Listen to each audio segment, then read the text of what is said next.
एक दफा का जिक्र है, एक जंगल में चमकीलो और उसी जंगल में गोरी भी रहा करती थी अपने बेटे जग्गू के साथ। जग्गू बेटा, तुम्हारे पापा ने तुम्हारी बर्थडे के लिए ये गिफ्ट भेजे हैं, चलो इन्हें जाकर अंदर रख दो। और तुम्हारे पापा ने कहा था ऑनलाइन तुम्हारे लिए पिज्जा और केक भी भेजेंगे बेटा। आज मैं घर की सारी सफाई करवा देती हूँ, फिर उसके बाद आज जाकर वो चमकीलो आंटी को बुलाकर आओ कि मेरी मम्मा कह रही है घर की आकर जल्दी जल्दी सफाई कर दो, क्योंकि आज तुम्हारी बर्थडे करूँगी ना। क्या हुआ बेटा? ठीक है, मैं आपके घर आकर सफाई कर देती हूँ बेटा। आपकी मम्मा तो हफ्ते के बाद सफाई के लिए बुलाती है, वरना मैं तो रोज ही सफाई कर दूँ। पता नहीं आपकी माँ इतनी कंजूस क्यों है, थोड़े थोड़े पैसे देती है। चलो टिंकू बेटा, तुम भी मुंह हाथ धोकर स्कूल जाने के लिए तैयार हो जाओ, सुबह सुबह का टाइम है। और जग्गू बेटा पता नहीं स्कूल जाएगा या नहीं जाएगा। चलो दोनों हाथ मुंह धो लो और स्कूल जाने में जाती हूँ, गौरी आंटी का काम करके आती हूँ। बब्बा बब्बा, आज भी मेरी बर्थडे है, आपको तो भूल ही गया, कल बर्थडे है ना मेरी। अच्छा अच्छा बेटा। ऐसे ही वो दोनों दोस्त आपस में बातें करने लग जाते हैं। और फिर चमकीलो चिड़िया कहती है, चलो मैं काम पर जा रही हूँ। ऐसे ही वो काम करके आ जाती है गौरी के घर। बब्बा बब्बा, आप तो यहाँ गौरी के घर काम कर रही थी, मैं घर में बोर हो रहा था। कब तक आपका काम खत्म हो जाएगा? चलो मेरे दोस्त, मैं तुम्हें लेने आया हूँ, हम बाहर जाकर कुछ देर खेल लेते हैं, जब तक मेरी माँ आपके घर के काम कर ले। फिर आपकी बर्थडे है ना शाम को, मैं जरूर आऊंगा जरूर।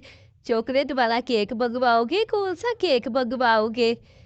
ऐसे ही फिर वो दोनों बातें करने लग जाते हैं। इधर चमकीलो फिर सारे घर का काम करती है। चलो ना अब टिंकू, अब कितनी देर लगाओगे? जग्गू चलो चलो, हमें भी बाहर जाकर कुछ खेल लेते हैं। जाओ बेटा जाओ। ऐसे ही वो दोनों घर आ जाते हैं। बेटा, आज मैं बहुत थक गई हूँ काम करते करते, तुम भी थक गए होगे, आज होमवर्क करके पढ़ लो, मैं जंगल जा रही हूँ तुम्हारे लिए भोजन लेने के लिए।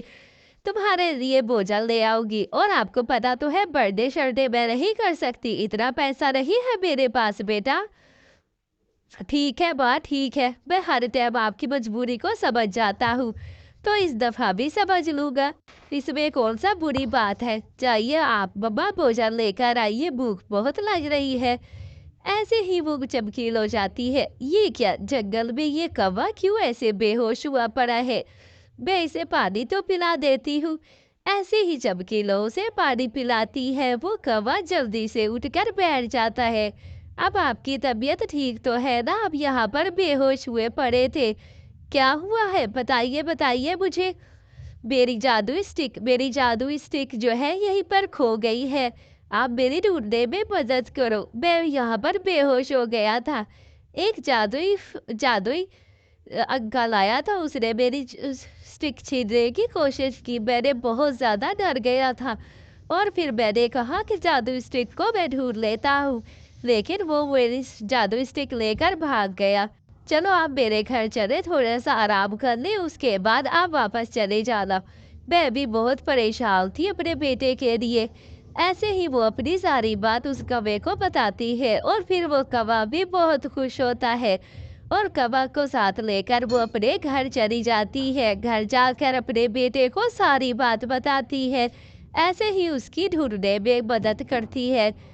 मेरे बेटे की आज बर्थडे है, लेकिन केक लेने गई थी, वो नहीं लेकर आई। अच्छा बेटा, तुम परेशान ना हो, तुम्हारी बर्थडे जरूर होगी। वो कैसे होगी अंकल बताइए? देखो ऐसे ही वो दोनों ने समझा रहे, बेटा मेरे पास एक जादुई घर है, वो भी केक का। तुम ऐसा करे, उस जादुई घर में हर चीज होती है, जिस चीज की तुम्हें कमी होगी वो सब कुछ होगा।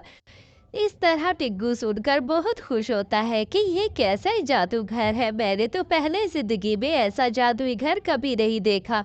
बेटा, उस घर में किसी चीज की तुम्हें कमी नहीं होगी, और इस घर में एक ऐसा भूत रहता है जो हर टाइम कुछ ना कुछ लेकर आता है। चले मैं तुम्हारी बर्थडे ऐसे ही चमकीलो फिर लेकर जाती है अपने बेटे को और वो जादुई घर दिखाती है। प्यारे बच्चों, कहानी अच्छी लगे तो चैनल को लाइक शेयर और सब्सक्राइब कर देना। और कल की वीडियो में आपने कब लाइक क्यों किए थे? ज़्यादा से ज़्यादा लाइक किया करो और चैनल को लाइक शेयर और सब्सक्राइब भी कर दिया करो। इस तरह टिंकू खुशी खुशी रहने लग जाता है।